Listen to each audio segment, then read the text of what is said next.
नमस्कार, सत श्री अकाल, आदाब। मैं हूं अविनाश द्विवेदी। स्वागत है आपका हमारे YouTube चैनल एकेडमिया कैरियर पर। बच्चों, हम लोगों का जो बोर्ड एग्जाम है वो काफ़ी नज़दीक है। काफ़ी बच्चों के दिमाग में चल रहा होगा कि हम अपने कोर्स को रिवाइज कैसे करें। तो इसके लिए मैं और हमारी टीम एकेडमिया कैरियर की ओर से लेकर आ रहा है एक अभ्यास बैच। इसको ज़्यादा से ज़्यादा लोग लाइक करें, सब्सक्राइब करें और इसको फॉरवर्ड करें, जिससे हमारा जो चैनल है इसकी मदद से काफ़ी बच्चों की मदद हो सके। तो बेटा, आज हम लोग स्टार्ट करते हैं कोऑर्डिनेशन कंपाउंड।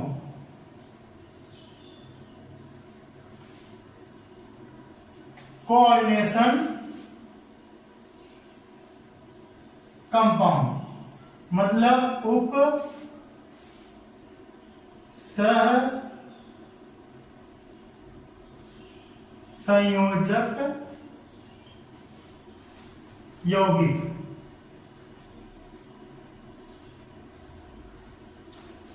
उप सह संयोजक यौगिक काफी इंपॉर्टेंट टॉपिक है, काफी इंपॉर्टेंट चैप्टर भी है। बोर्ड एग्जाम में इससे लगभग 7-8 नंबर का क्वेश्चन पुटअप होता है। और जो हम लोग लेकर चल रहे हैं एक अच्छा और कॉम्पैक्ट स्टडी मटेरियल, इसके साथ आपको इससे एग्जाम में कंप्लीट क्वेश्चन, अगर इस पोर्शन से टॉपिक से क्वेश्चन राइज होगा तो आपके पास जरूर मिलेगा।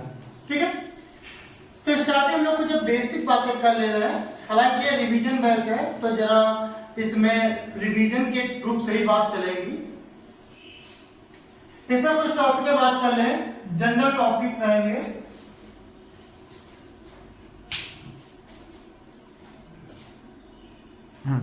ओके, तो हम लोग स्टार्ट करते हैं।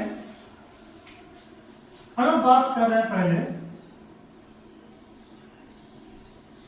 योगात्मक यौगिक। योगात्मक यौगिक एडिटिव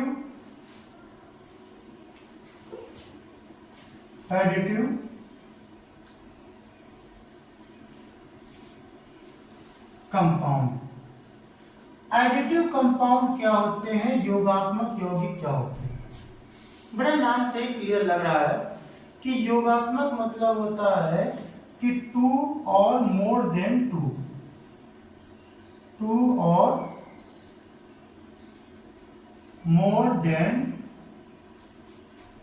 2 कंपाउंड आपस में मिलकर जो नए कंपाउंड का फॉर्मेशन करते हैं उन्हें कहते हैं योगात्मक यौगिक। ठीक है, इसमें 2 कंपाउंड एक स्टोइचियोमेट्रिक कोएफिशिएंट के अनुसार एक दूसरे से अटैच रहते हैं। स्टोइचियोमेट्रिक कोएफिशिएंट मतलब उनका जो रेशियो होता है, कंपाउंड का जो रेशियो होगा वो एकदम फिक्स रहेगा, उसमें कोई चेंजेस नहीं आएगा। फॉर एग्जांपल, हम लोगों ने बात किया पोटास एरम,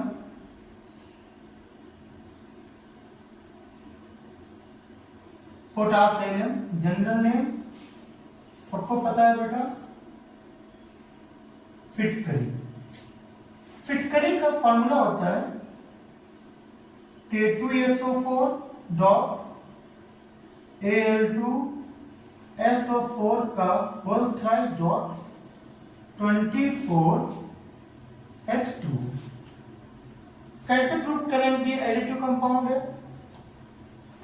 एक compound K2SO4, second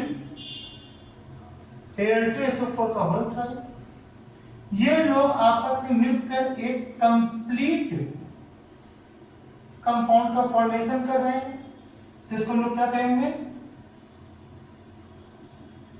additive compound.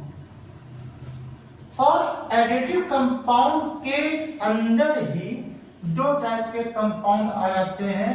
Number 1 double salt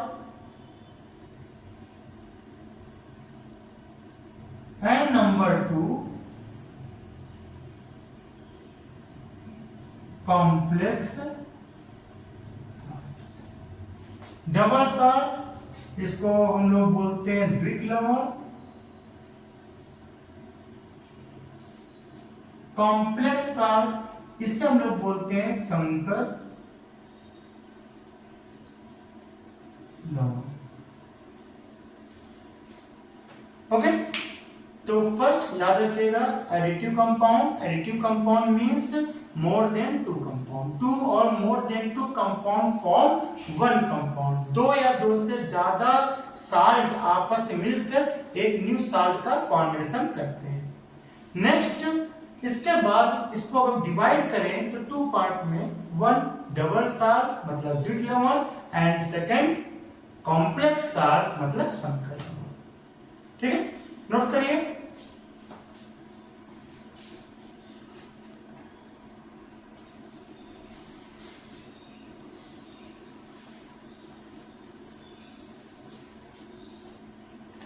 अब देखिए जरा इनको शॉर्ट में देख लेते हैं। फर्स्ट हमने बताया आपको डबल साल्ट। डबल साल्ट क्या होते हैं? इन aqueous solution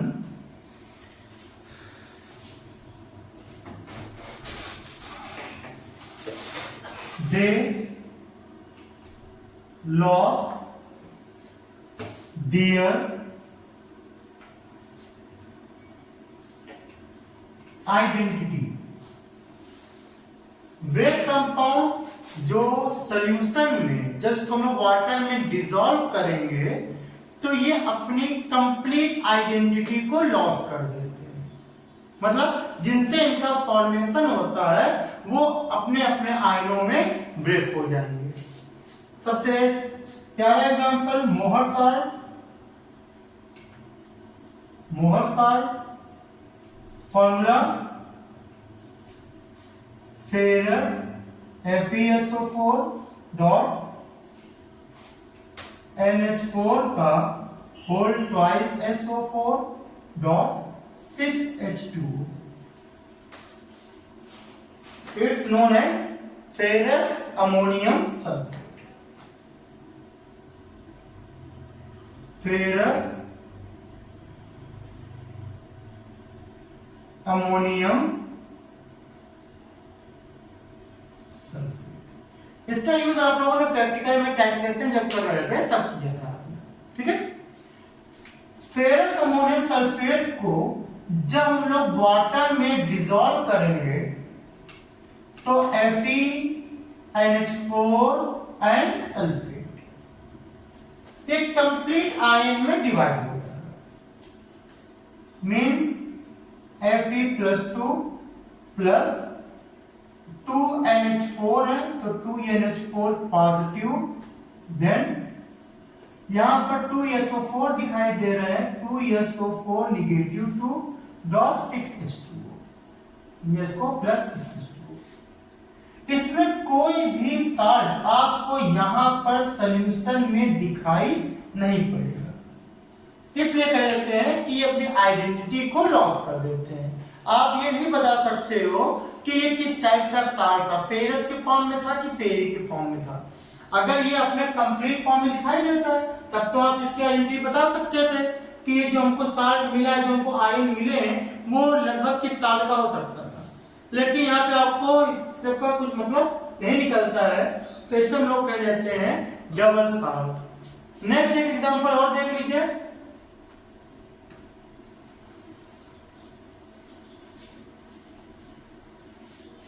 सेकेंड एग्जांपल जो भी आपने देखा था पोटासियम।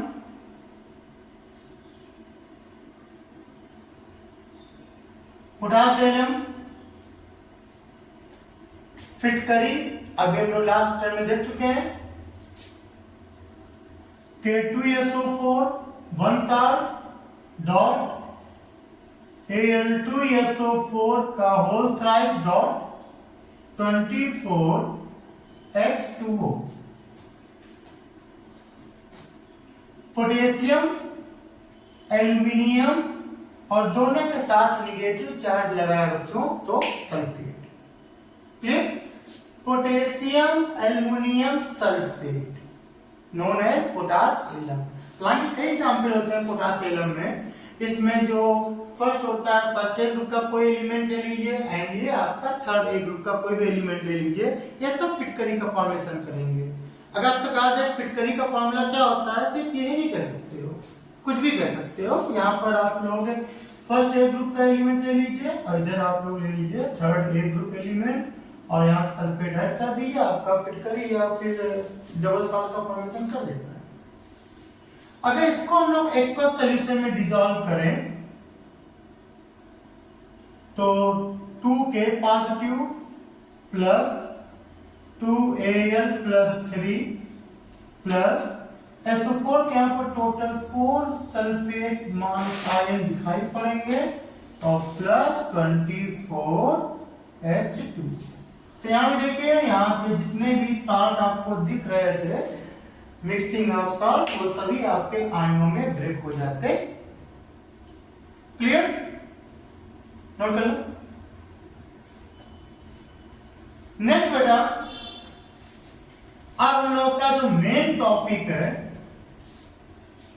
वो है आपका कॉम्प्लेक्स साल्ट, और इसी में हम लोग बात करते हैं कॉम्प्लेक्स साल्ट कहिए चाहे कॉम्प्लेक्स कंपाउंड कहिए, और इसको हम लोग हिंदी में बोलते हैं उपसह संयोजन यौगिक।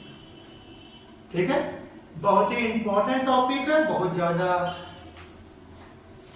कॉम्प्लिकेटेड तो नहीं कहेंगे लेकिन हाँ तब भी है, डिपेंड करता है कि आप लोग कैसे तैयारी कर रहे हो। ठीक है, माइंड को बिल्कुल प्रेशर मत देना, सब कुछ आपके क्लियर होगा। अगर कुछ दिक्कत हो तो आप लोग कमेंट बॉक्स में लिखिए, आपको नेक्स्ट डे में जो भी हम लोगों का समय रहेगा उसमें हम लोग इसको डिस्कस करेंगे।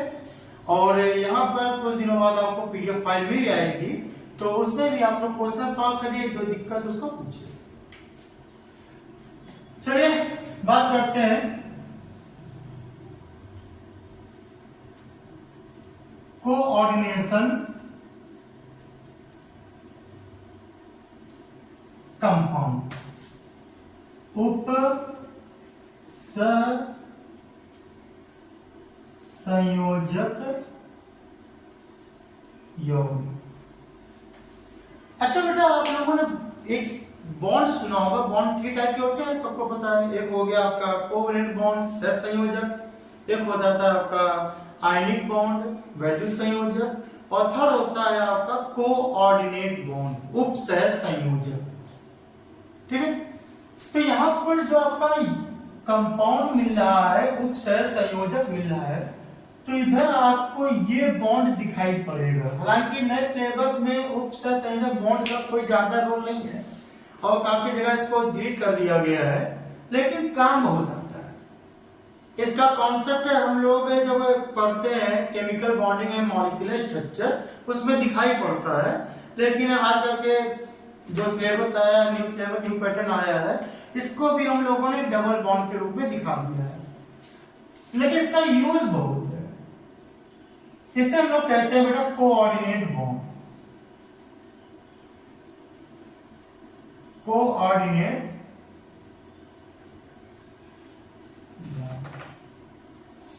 अब इसके बारे में नहीं बताएंगे कि कोऑर्डिनेट बॉन्ड क्या होता है, कहाँ लगता है, कैसे लगता है, बहुत लंबा टॉपिक हो जाएगा, हम लोग अपने टॉपिक को छोड़ भी देंगे सब। तो उपसह संयोजक यौगिक क्या होते हैं, कोऑर्डिनेट कंपाउंड क्या होते हैं? The compound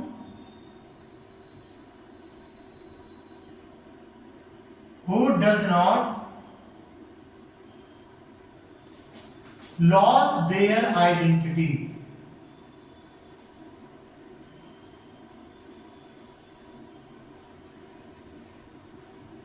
do not lose their identity in aqueous solution।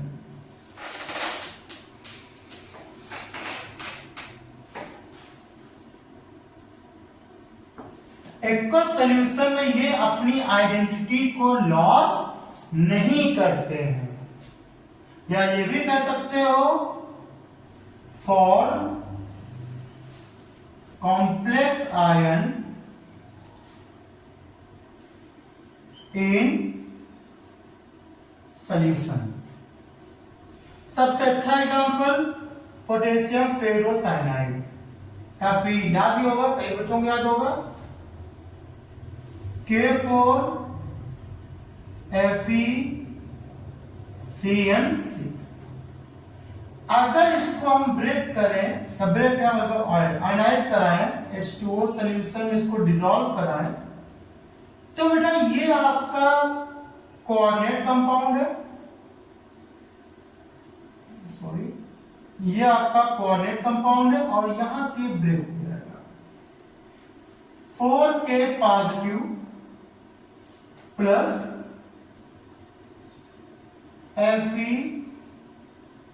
FeCN6 minus 4, ये हो गया potassium ion,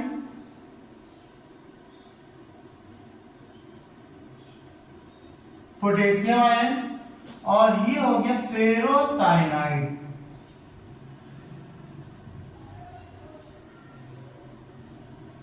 ferrocyanide ion.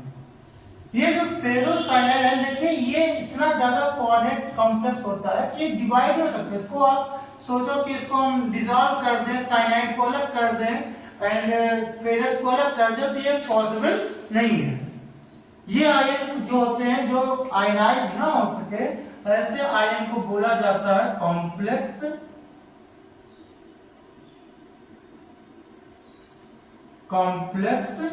Ion. इनको डिसॉल्व करने के बाद ये अपनी आइडेंटिटी को लॉस नहीं करते। अगर आपसे पूछा जाए कौन सा कंपाउंड लिया गया था जिसको आपने डिसॉल्व किया, यहाँ पर आपको 4 पोटेशियम आयन दिखाई दे रहा है और फेरोसाइनाइड आयन दिख रहा है, तो आराम से आप लोग इसको ऐड करके इसका स्टोइचियोमेट्रिक कोएफिशिएंट से मल्टीप्लाई करके बता सकते हो कि हमने लिया है K4FeCN6, क्योंकि कंप्लीट आयन में ब्रेक नहीं होते हैं, जिससे वो बनते हैं वो उनसे ब्रेक नहीं होते हैं, एक कॉम्प्लेक्स आयन का फॉर्मेशन कर देते हैं। तो कॉम्प्लेक्स आयन के फॉर्मेशन में आप लोगों का जो कॉम्प्लेक्स कंपाउंड होता है, कॉम्प्लेक्स कंपाउंड में मेन आपको दिखाई पड़ेगा कोऑर्डिनेट बॉन्ड, और कोऑर्डिनेट बॉन्ड इतनी जल्दी से ब्रेक नहीं होते हैं। तो ये FeCN6 ferrocyanide ion, complex ion, और ये जो आपका मेटेलिक मेटल आयन है वो आपका डिवाइड हो जाता है, आयनाइज हो जाता है, अलग अलग हो जाता है। एक सेकंड एग्जांपल देख लेते हैं।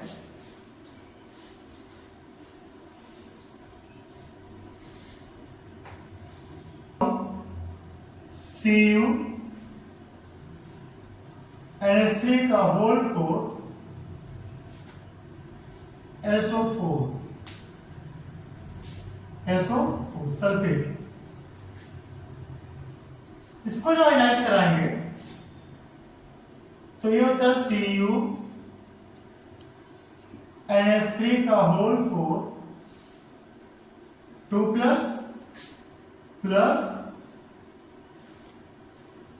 SO4 negative.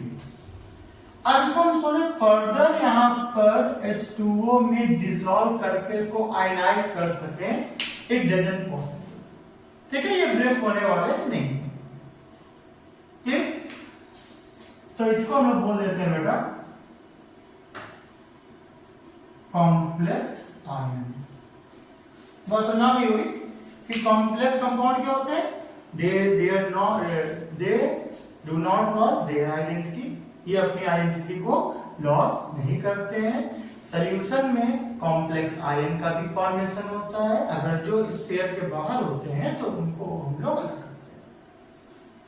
क्लियर बेटा? चलो नेक्स्ट बच्चों, यहां पर कुछ जनरल टॉपिक की बात कर ले, वो बहुत जरूरी होता है। General topic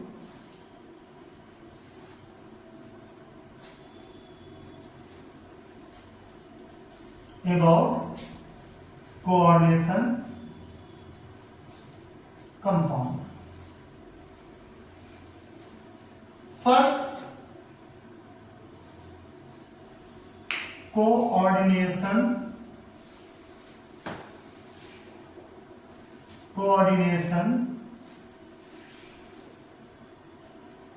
entity, second central ion, third ligand, fourth counter ion, fifth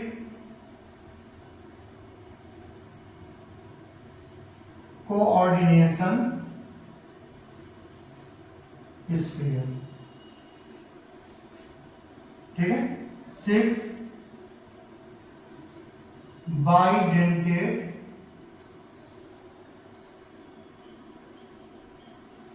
ligand, okay, sorry एम्बीडेंटेड, ये बाइडेंटेड, एम्बीडेंटेड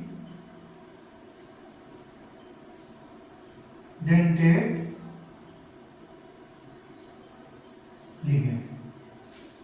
हम लोग जनरल इसकी बात करते हैं कि कोऑर्डिनेशन कंपाउंड में वर्ड यूज होते हैं, what is coordination sphere, what is ligand, what is monodentate, what is density, ठीक है।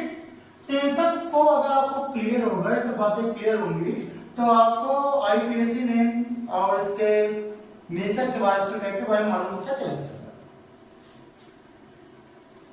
देखिए बेटा, हमने क्या किया, एक कॉम्प्लेक्स ले लिया, राइट, इसको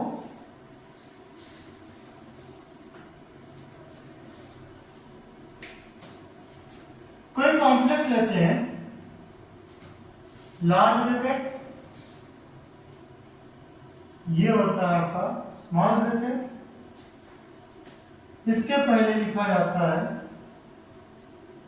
कैटायन, यहां पर लिगेंड,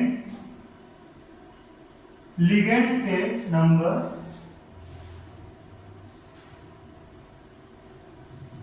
इधर होता है एनायन,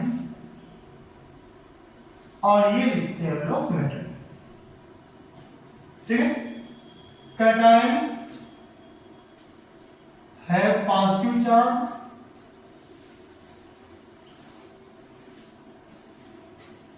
सेंट्रल मेटल, जो मेटल होता है इससे हम लोग बोलते हैं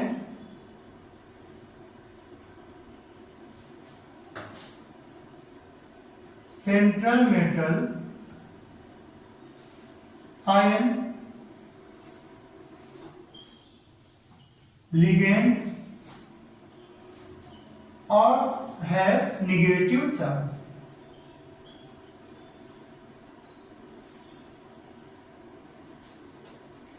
कोई भी कॉम्प्लेक्स कंपाउंड होता है तो इसमें आपको कैटायन में भी हो भी सकता है, नहीं भी हो, metal, ligand, ligand number, large bracket और एनायन।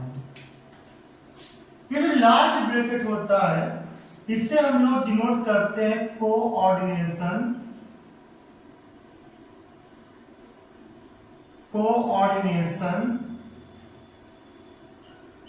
स्फीयर से।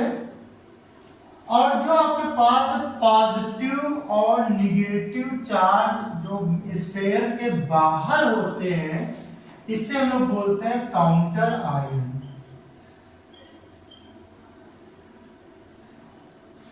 ठीक है, clear.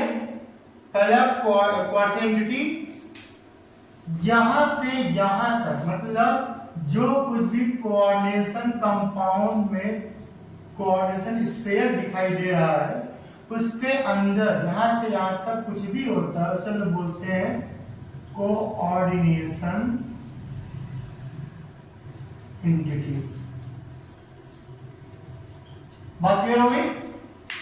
Coordination entity, the substance which insert between two large brackets known as coordination sphere, इसको बोलते हैं कोऑर्डिनेशन स्फीयर।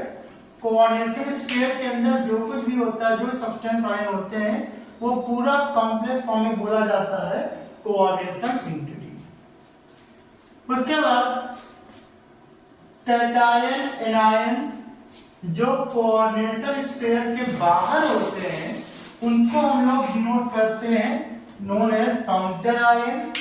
कोऑर्डिनेशन स्फीयर के पहले होगा तो कैटायन, कोऑर्डिनेशन स्फीयर के बाद भी लिखा होगा तो एनायन।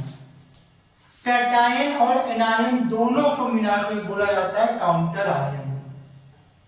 अब इसे हम और एक्सप्लेन करेंगे हम लोग। स्मॉल ब्रैकेट में लिगेंड लिखा जाता है और उसके बाद में आपका होता है कितने लिगेंड है, 1 2 3 4 5 6, कितने लिगेंड यहाँ पर अटैच है।